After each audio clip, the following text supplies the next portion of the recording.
And finally, it's been mentioned 450 times, and that is the Social Security offset and windfall. And we just had a hearing in Washington, D.C. last week, and it was a really good hearing. And I've been blessed. I've been really blessed to have as one of my very close friends and one of the great legislators in California history, and I say that in all earnest. You know, I was a Republican until Howard ran for the Assembly.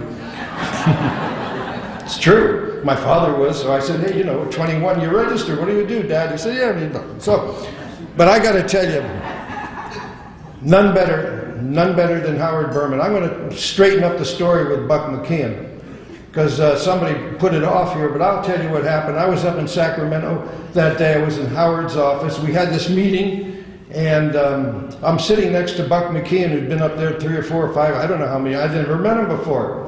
And he's talking to this group, and I said to him, he sat down, and I said, Buck, you know, you sound like a Democrat. He was saying all the right things. I said, I want to talk to you. And he said, well, yeah, he said, you can make an appointment. I said, he said, maybe tomorrow. I said, no, I'm going home tomorrow. He said, you know, I'll cancel my 1 o'clock appointment. Meet me in my office. And I did. And the bells rang so they could go run and vote. And I went over to the Capitol with Buck. And I talked to him out in the hall and all the way over on the train as we went over to the Capitol.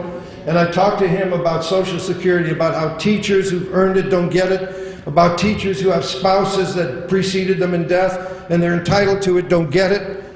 And this is an obligation. I said, this isn't new money. It's an $80 billion bill, but it's an obligation. You guys earn the money like everybody else, and they deserve it, and you deserve it. And so Buck said to me, I'm going to think about it.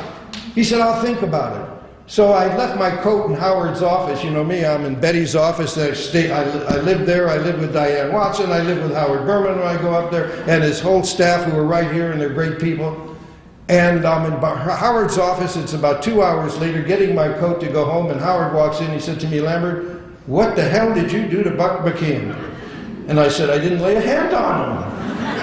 I said, why? He said, he just asked me to co-author the bill on Social Security, and that's when it was born. And at that time, it was the McKeon-Berman bill because the Republicans had control of Congress, and now it's the Berman-McKeon bill. We have 324 co-sponsors on the bill. We had a hearing, and we are working with Howard, with Buck, and with Dianne Feinstein, who has the same bill. And I am committed to that bill, and I am never going to go away from that bill. I'm going to stay there, and Howard will get it signed so he can get rid of me.